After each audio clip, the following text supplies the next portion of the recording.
Hey everyone, welcome back to another episode of the Easy Conversations podcast, a podcast about having easy conversations, where we talk about mental health, adversity, spirituality, and societal issues.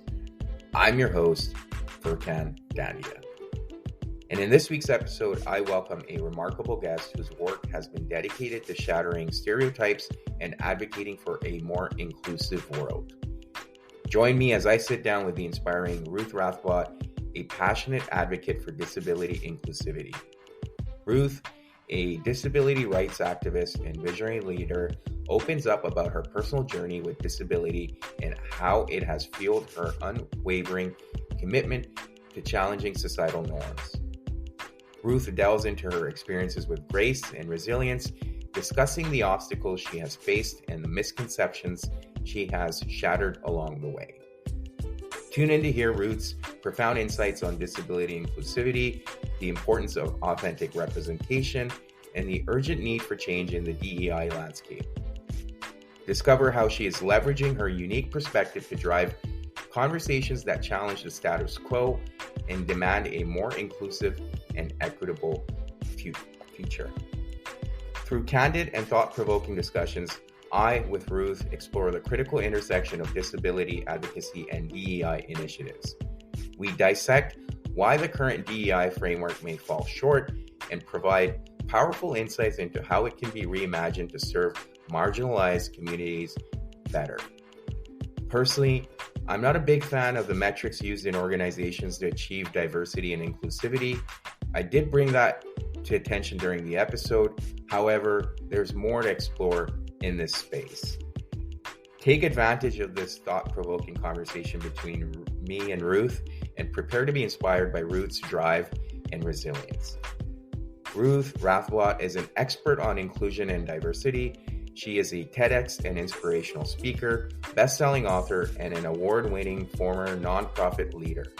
She was born with a limb difference and speaks with leaders on issues of equity and belonging, the gifts of being unique, and the freedom to accept differences. Ruth was profiled as a CEO in the New York Times corner office and received Goucher College's Excellence in Public Service Award, among other awards, for her outstanding leadership in the nonprofit sector. She has spent her entire career focused on providing opportunities for those who have been underrepresented. She serves as a board member of the Lucky Finn Project. You can find Ruth on her website at ruthrathblott.com, and you can find her TEDx titled When I Stopped Hiding, I Found Freedom. She's also released her book, Single-Handedly Learning to Unhide and Embrace Connection. And if at the end of the episode you could leave a 5-star review, I would truly appreciate it.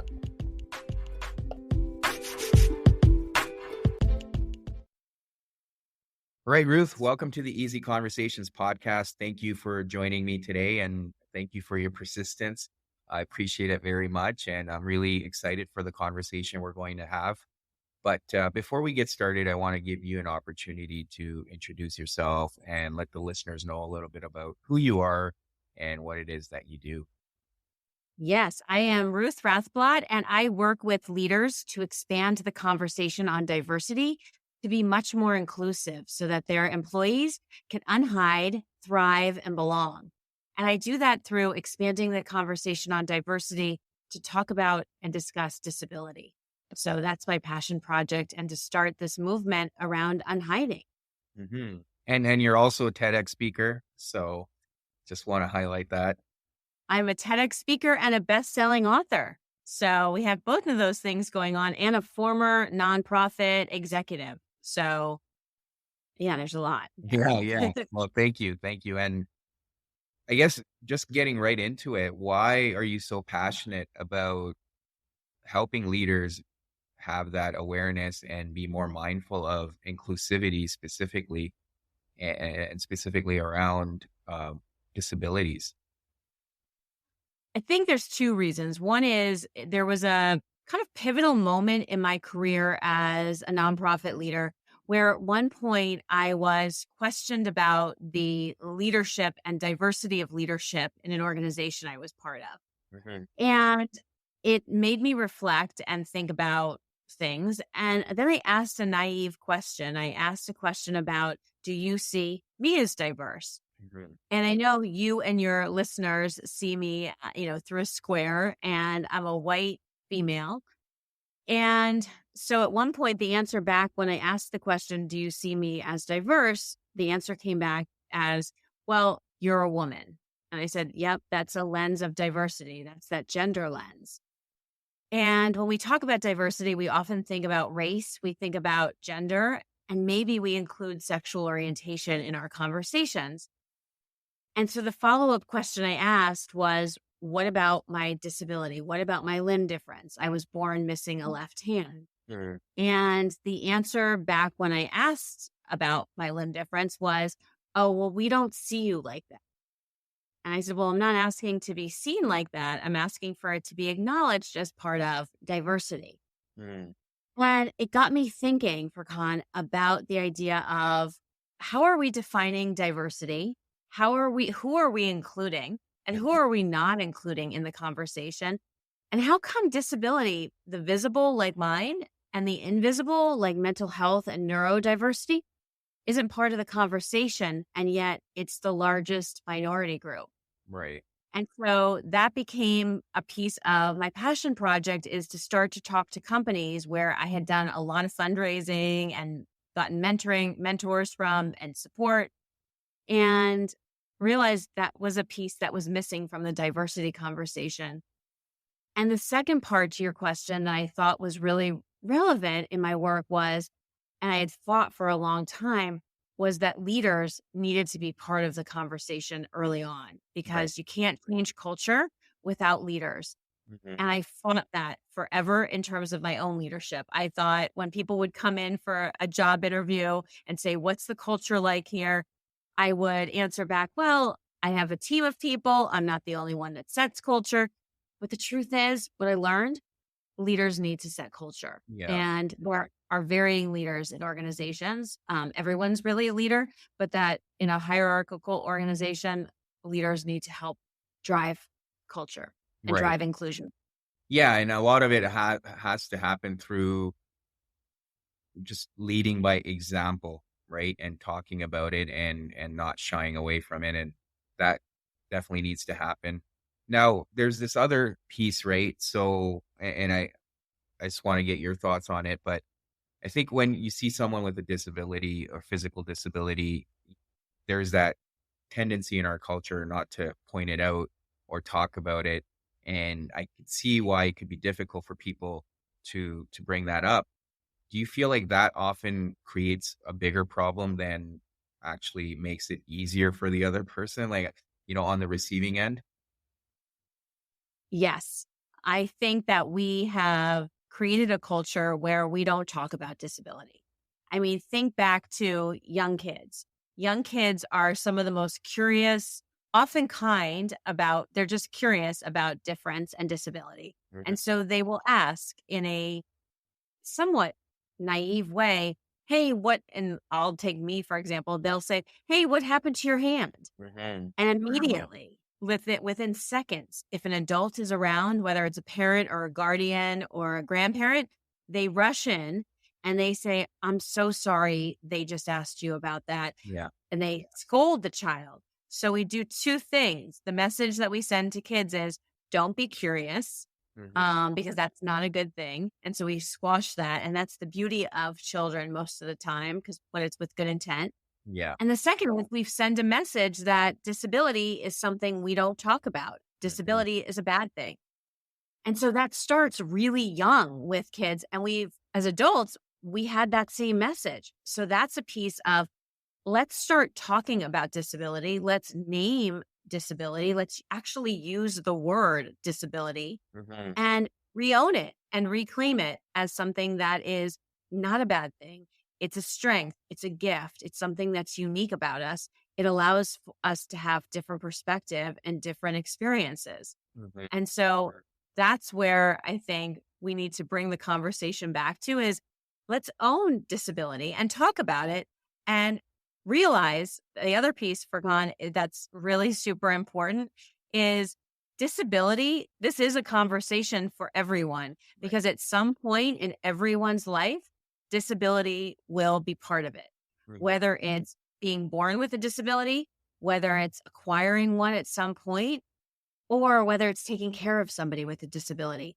Disability cuts across all lenses of diversity and cuts across all lanes of our lives. Mhm. So disability needs to be part of the conversation that we're having, whether it's about diversity or whether it's about um, using the word. Again, I've had people say, "Oh, I don't like the word disability." I'm like, "That's because you're thinking of it as a word that means something bad. Right. It's not a reclaimed word." Yeah, yeah, and to your point, and in that example with children too, we create this culture of shame as well that you shouldn't be asking something like this, and there's shame on multiple layers, right? For the child, for the person who's being asked the question, everyone's feeling this sense of shame, which obviously then becomes part of the culture. And the other piece I'm curious about, considering all the work you've done, a lot of organizations, like I'm been part of the corporate culture for many, many years. There's a lot of talk about D&I, DEI, and it's a huge focus. Lots of talk about it. Like I said, where do you feel like there's still a lag, and why is there a lag still, considering the amount of focus and emphasis put on it? That is a big question. I think there is definitely a lag. I think that with diversity, equity, and inclusion, in some ways, there were some impulse reactions to how we were setting it up. Mm. And I think what we did is we chose initially 3 lanes, really 2 lanes. We talk about race and we talk about gender, right? And I think that's where we started. And those are super important pillars. I want your listeners to know those are cornerstones to really the conversation. And in many ways, a reaction to things that have not been talked about for a long time. Mhm. I think the other, with Black Lives Matter increasing its visibility and George Floyd's death, we absolutely needed to focus on race in terms of diversity, equity, and inclusion. That needed to be part of a conversation. And with the Me Too movement and gender equality, we needed to make sure that gender was part of the conversation. And there is also space for disability to be part of the conversation. It is Right. equally as important in terms of conversation given the history around disability. I think where we have some room is prioritizing it on the agenda of DEI. It's funny, I read a statistic while I was writing my book single-handedly that not and with my TEDx too, I mention it, that 90% of companies prioritize DEI efforts, to your point. It is absolutely a priority for most companies. Mhm. However, only 4% of those that are prioritizing it does disability show up. Mm. So only out of that 90% of who are prioritizing it, only 4% concentrate on disability. And yet that leaves out then when we're having these conversations, people with disabilities, so they feel excluded in inclusion conversations. Mhm. So that's a piece of it. I think the second piece is we ran to come up with solutions and to put things in place without necessarily thinking about some of the back pieces. And what I mean by that is I created this framework called the cure to inclusion because I looked at what were the pieces that were missing from the conversation, not just disability. I mean, I'm thinking about ageism, I'm thinking about sexuality and gender Mhm. identity, things like that.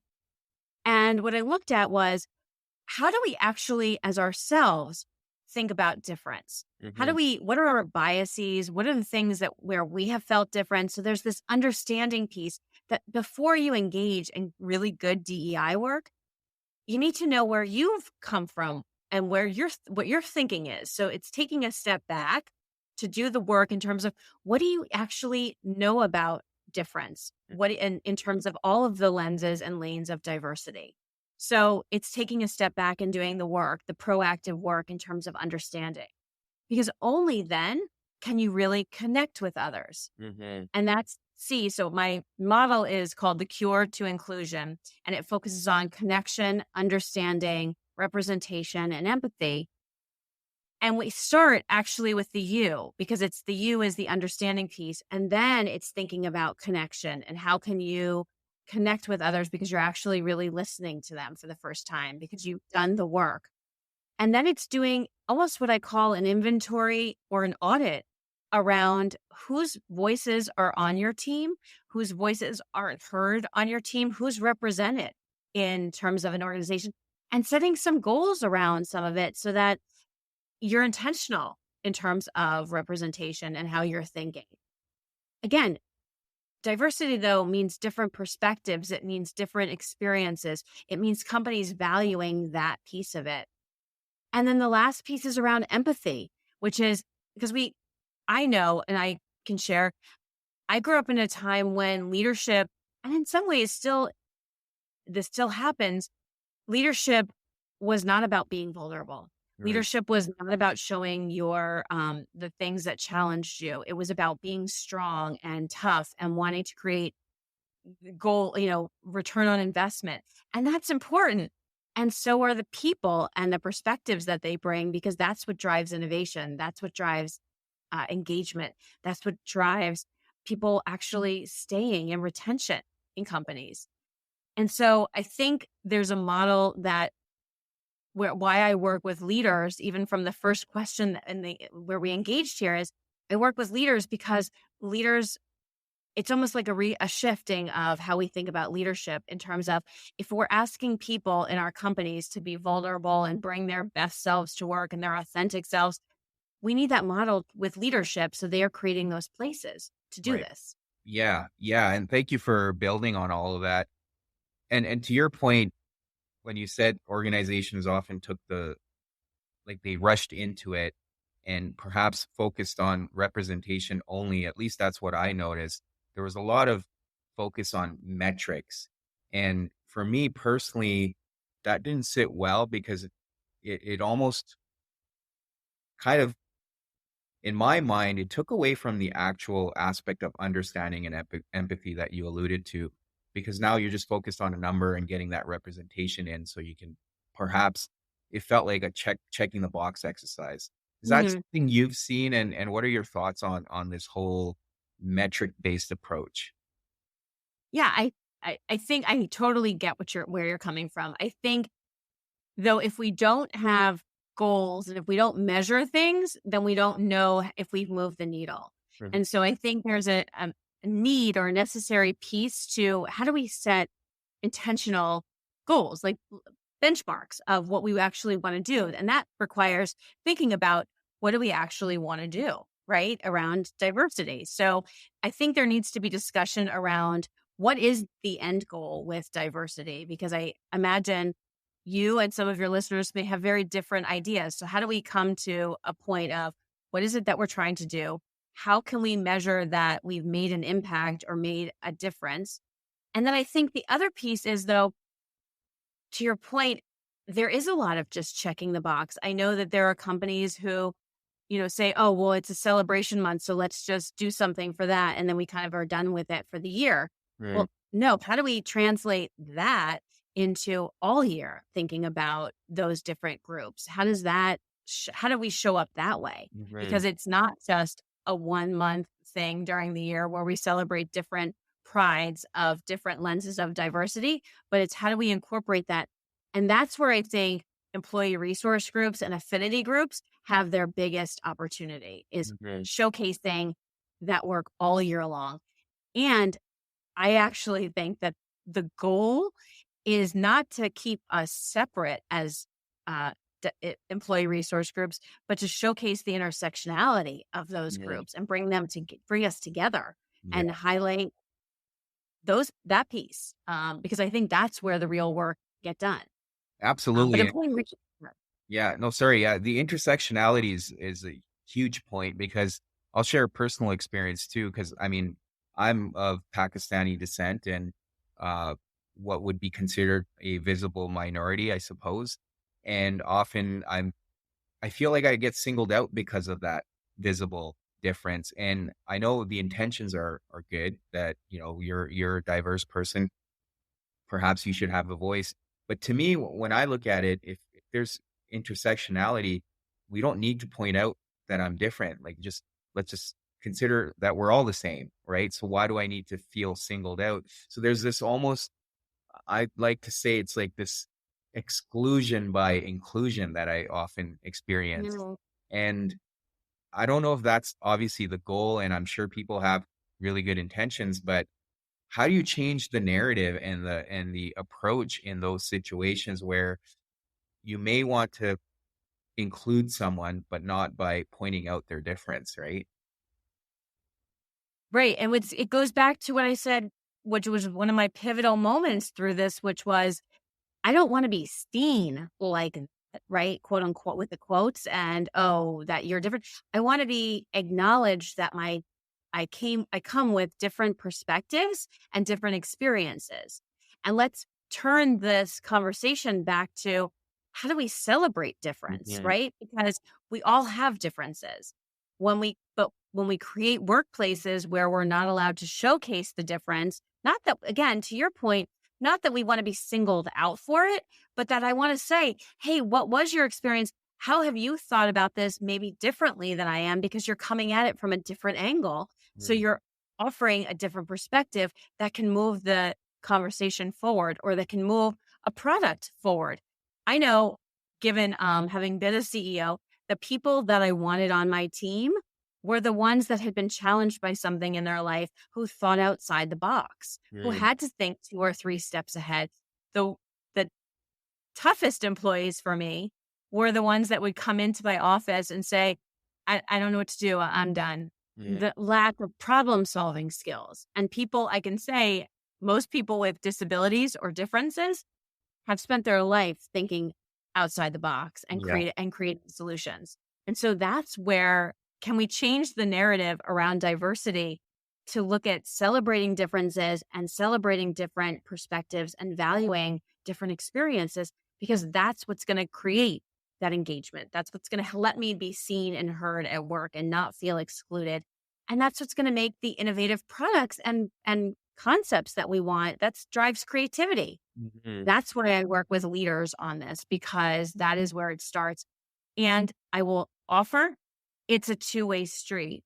Yeah. It absolutely needs to be with leadership, and employees need to be in there too. Being, if your manager or a leader creates that space and has done the work with you, it's up to you to also show up. It Yeah. is not just a finger pointing one way. Right. Right. And on that, what do you think employees can do to your point, show up and perhaps support their leaders in that shift, or making sure that their voices are heard, and to your point, not coming with coming to problems saying I don't know what to do, but rather showing that creativity and thinking outside the box. Yeah. This is probably a whole nother segment because I think that there's a opportunity for employees on 3 levels. I know of 2 right now, so I'm going to come up with 3 by the end of this, I promise. Okay. I think the first one is allowing for leaders, like helping shift the conversation around leaders' vulnerability. So it's accepting that leadership can be vulnerable, that they can make mistakes. Just like employees want that same opportunity to be able to make mistakes and learn, it also, the same thing needs to happen with leaders, the way we value leaders and see leaders, right? So there's an acceptance part to leadership. I think the second piece is for employees to get engaged in the affinity groups and the ERG groups and do the learning, do the proactive learning of different groups. So even if it's not your quote unquote group, learning about others is going to help the workplace and how other people feel seen and heard. You're creating a team. You're creating space for to understand others. I know, when it's interesting, when Black Lives Matter first came around in terms of the death of George Floyd, at least in my experience, and my staff said to me, what are we going to do? Like, what's the action plan? I realized there was a lot I didn't know. Mm. And so what I said is, I need to pause for a second. I need to go and outside do the learning. It is not your job as staff. It is not your job with the students and the families that I worked with to teach me. I needed to go do the learning outside. Mhm. And I feel like that is equally important. It is not other people's job to teach us Right. um, pieces of their story. It is our job to go and learn it and to be able to ask questions. And I think that would be the third piece that I would offer here is being allowing for questions, Mhm. because I think without getting in trouble. And we've created sometimes in a workplace the idea that if you ask questions out of curiosity and kindness and support, that you could get in trouble. Mm. That's not a healthy work environment. You should be able to ask questions. You should be able, and when they come from a place of curiosity and kindness and support, not because you're, nosy, but because you actually want to create that space so that people can feel vulnerable. That's Mhm. the idea. And for a long time, I didn't do that. I didn't know that that was okay. Mhm. Um, so I think those are probably the three things that I think employees could help with inclusion around. Yeah, and it goes back to what you said earlier about the understanding and the empathy, right? And approaching those situations with vulnerability and perhaps saying, I just have good intentions here. I just want to learn more. So, because I think the other fear is people are worried about coming across as offensive, right? Right. Right. Offending Getting some. in trouble. Yeah. Mhm. Yeah. So by just saying, I don't know this, I'm just trying to figure it out. I think that there's a deeper level of understanding and compassion, even in that, where the other person, even if the question may come across as offensive, would have an understanding on their part too, that this person's coming with the good intentions. Right. It's assuming best intention. Right. And that, and there's a gut check also. We know when people aren't coming with good intention, right? Like that's a space that we all kind of have felt. But wow, what if we did imagine good intention and best intention and we allowed for questions. We allowed for curiosity. I mean, I, people ask me all the time, oh, well, are you okay with people asking, how do we ask about disability? How do we ask you about your hand? I'm somebody who has made that a green light. Like you can ask because I want to make it so that you're not making assumptions about my ability. You're not making assumptions about my life experience. I want to share it. There are others, though, that I recognize who don't want that responsibility and don't want that open door. So we need to be okay with that too, because it's about boundaries, right? And how people want to be treated. So yes, sometimes it can be confusing because we don't know who has a green light and who has a red light. But if we ask, then we find out and we Right. are not making assumptions. Yeah. And then to your point as well, the responsibility is a two-way street, right? If you want to feel included, you also want to be able to express what your boundaries are and what you're open to discussing, because then that makes it easier for others around you to be able to have those conversations. Absolutely. 100%. Yeah, yeah. The other thing I often wonder and have thought about is with anything new that you're trying to implement, and in this case DEI, there's often the initial hurdles that you have to get over, right? And one of those is often the pendulum swings too far, and you can be potentially overcompensating, or you can almost see people take advantage of certain things or play the victim. Um, what are your thoughts around that? Because that's something I constantly struggle with in my mind, and I wonder if others think about it as well. Yeah, I think it's interesting. I think there's probably a natural life cycle to things, right? We embrace things and then we kind of lose interest and then we get excited by something else and then we lose interest. I do think, however, for this to work and for this to be sustainable, for DEI to be sustainable, there's a few things that need to happen. I think that internally at companies, to your point, so that it doesn't lose, so we don't lose interest and that we don't see it as a shiny new object one day and then walk away from it what feels like the next day, Mm-hmm. is there needs to be support. So there needs to be support from an executive level in terms of being a champion, being an quote unquote ally, but really I think a champion of the efforts internally for each of the groups and also for intersectionality. I Mm-hmm. think there needs to be a budget set for DEI efforts because we know when there's money attached to something, we value it. Mm-hmm. Unfortunately, that means that we create space to have events and to be able to do things for a company. I also think that for DEI to really be sustainable, it is that intersectionality piece. It's that piece of how do we not leave people out of the conversation? How do we bring them in and recognize their diverse talents across things? Mm-hmm. And there was one more thing I was going to say in terms of, and then I just lost the thought. But yeah, I mean, I hear you in terms of the pendulum and, the interest. I think that's where ERG groups, I think, are relevant in terms of making sure that the challenges and the opportunities stay forefront. And that's why you need executive support as part of this Mm-hmm. drive. Yeah. Yeah, for sure. For sure. Yeah, no, I mean, there's a lot to think about there, right? Because I often wonder, as I mentioned earlier, when you start taking the checking the box approach, that can also be detrimental because now I wonder if you start putting people in positions that might lead to or setting them up for failure in certain cases, right? And that's something I also wonder. And how do you mitigate against that?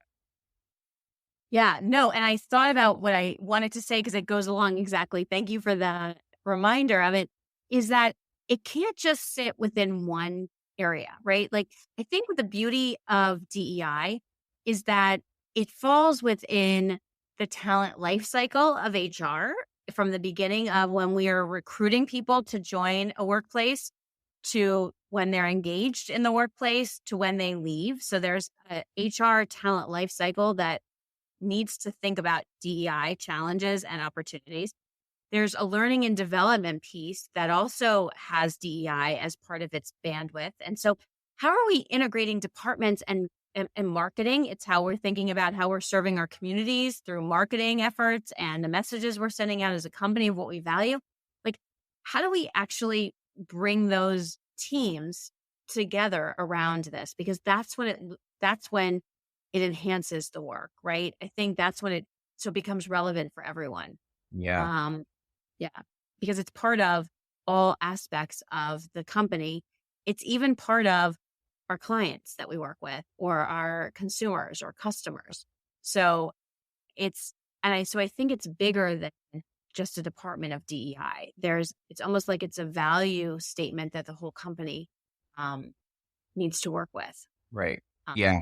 and it's also why I go back to, Varkan, the idea of it's not just bringing in someone one time. It's how are we setting up conversations around, like I think about often to your point around checking the box, a company will say, oh, well, we'll celebrate this month and we'll bring in a speaker. And then that's kind of it. And what I encourage companies to do is, yes, bring someone in like me as a speaker, right?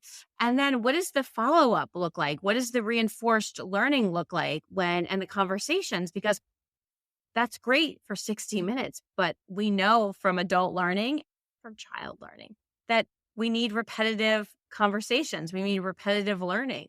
So we need to make sure that the learning is reinforced. That's part of why I wrote the book. It was really supposed to be, and it really is, this idea of reading examples and vignettes. It's then the idea of insights that I came up with, and then reflection questions to reinforce what you just heard. Like, how is it relevant to you? Because this is just a story. How is that actually relevant to you? That's where companies can move the needle, like in terms of diversity and not just checking a box, is sustained learning. Mm-hmm. And that's how I work with companies, is through those kind of efforts.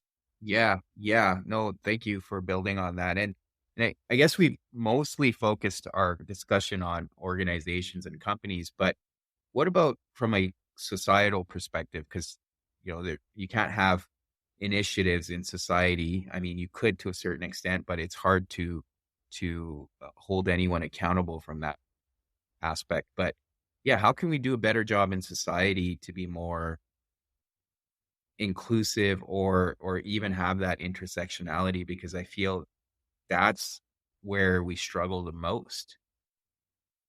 Yep, we absolutely do. I think a piece of it, and this is where I have focused my writing and research as of late, is on this idea that most of us are hiding parts of ourselves. Mhm. And I come at it from personal experience because I hid my limb difference for 25 years. And for a number of reasons. One, for rejection. I was afraid of rejection. I was afraid of judgment in terms of my ability. And probably the most damaging was the message I sent myself about my difference and my disability. Mhm. And so I hid it. And what I found in writing and in researching is that most of us, for con, are hiding part of ourselves.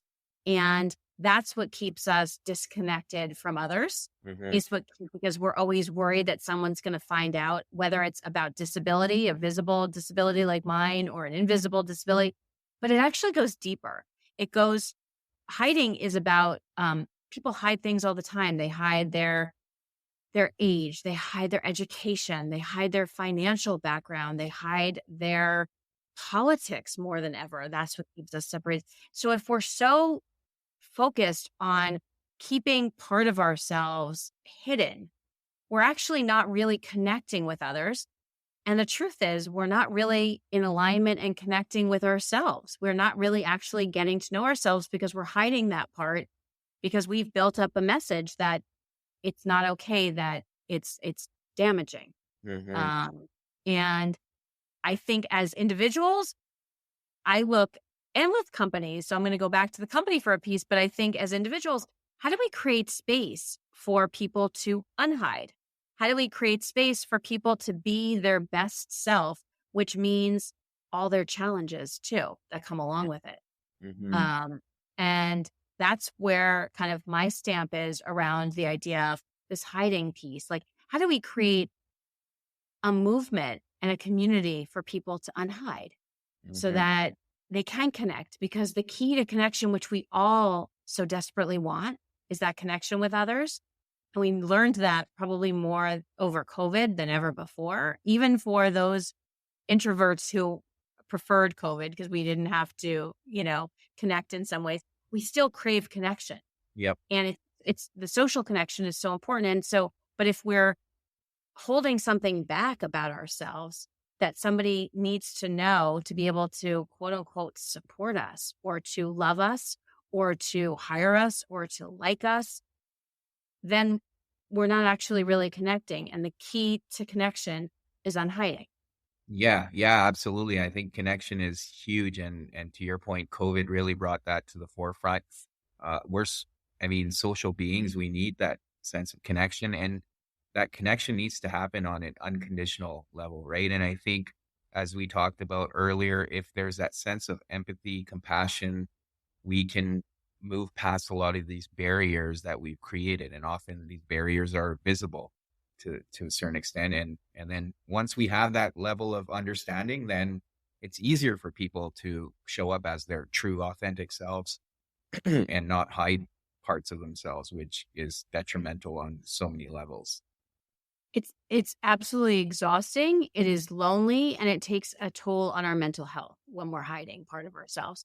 And I can tell you firsthand that when I share out my hiding journey with others, I immediately get this shoulder drop and exhale because people are so grateful that I've unhidden something about myself because they can feel connected and they can feel that they can be vulnerable. It's a safe place. And so part of it, what I've done is because people ask me, well, how did you learn to unhide after all that time of those 25 years? And there's really a 4-step method that people can start today. Your listeners can start today if they're hiding a part of themselves.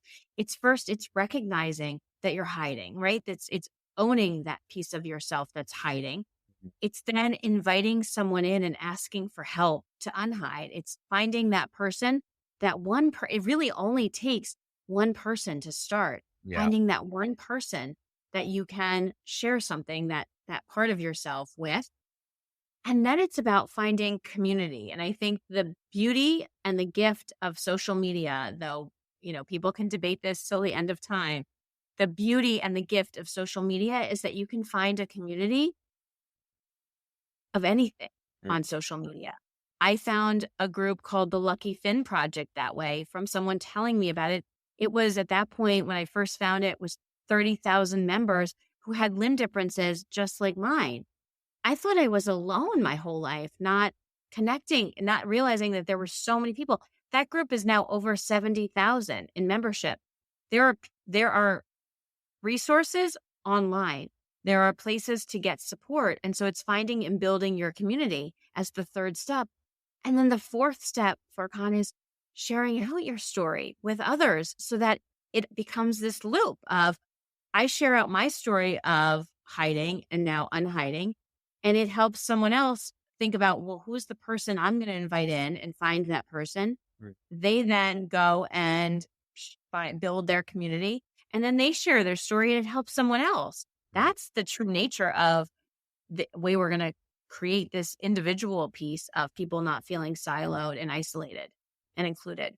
Yeah, absolutely. I mean, I've experienced that firsthand too in the men's groups I've been a part of, because men's mental health is definitely something I'm passionate about, but it's a huge issue. And to your point, often it takes one person just being vulnerable and it opens the door for everyone. And in that sense, courage is truly contagious, right? And um, so someone needs to take that first step, but it's creating that community, like you said, and finding your own community, whether it's starting from scratch or going out and seeking it. It's so crucial. Absolutely. And the beauty of, again, social media and the internet is we don't often have to start from scratch Mhm. because somebody else, that shared experience, someone else has probably lived in those shoes or something similar. And so there are people out there to connect with. And it's easier, probably now more than ever, to find people to connect with because we have the resource and the tools to do that. And I'm so glad you brought up men's mental health because I think it's one of those pieces that where people are hiding. There's a statistic that 45% of, I think the statistic was 45% of white men are hiding their mental health. I think that number is actually probably a lot larger. And it's something we don't talk about when we talk about diversity Yeah. and when we talk including it. And it Yeah, needs to be conversation. absolutely. I mean, I see that a lot, right? Because there's this whole notion of white privilege that gets thrown around, which makes it hard for white males to speak up because they're like, well, I'll get shamed because I have privileges, right? So Yeah, that is a huge issue. Also, that's coming to the forefront. Hopefully, we're able to work through it together. absolutely. No. And I think, and the privilege is is a whole segment of your show, I imagine you can address too, because it is real. And it doesn't mean that we need to leave men out of conversations. One of my core values is we need to include men in conversations because we have things to learn about power and shift of power and privilege. And we also have things to teach in Mhm. terms of how are we moving this forward. We can't do what we said we didn't want done to us to someone else. Yeah, And so we need to, there's enough room at the table for us to move this conversation forward together. absolutely. Yeah, no, that's amazing, and thank you, Ruth, for sharing all of that. Thank you for coming on here. I appreciate everything you shared. For listeners that do want to find you or get a hold of you, what are some ways they can do that? Sure. I have a website. It's ruthrathblott.com. I am very active on LinkedIn. So Ruth Rathblott on LinkedIn. And then I think the two pieces that you mentioned before we got on here or when we were on here is my book, Single Handedly Learning to Unhide and Embrace Connection, is available in every format, from print to Kindle to audiobook. So people have an opportunity to read it and experience it that way. And then for those who want the shorter version, there's a TEDx that was when I stopped hiding, I found freedom. And so I'm also on Instagram, but I think those 5 ways of my website, my LinkedIn, and my book, and the TEDx and Instagram, I am there. And I'm really building a community around unhiding. That is the movement that I think will change the way that we think about connection. Absolutely. Yeah, no, thank you for all of that. I'll definitely put that in the show notes as well. But yeah, thanks again for coming on here. Thank you for having me, and thank you for amplifying the messages around diversity and unhiding, because I think they're critical to how we're going to move forward in the workplace and as individuals. So thank you for Con. Yeah, you're welcome. Thank you. Thank you for checking out this episode with Ruth. As always, please leave a review or a comment in the comment section. I love hearing from you all. Or subscribe to the podcast if you haven't done so. That's the best and easiest way to support the podcast. Thank you, and until next week.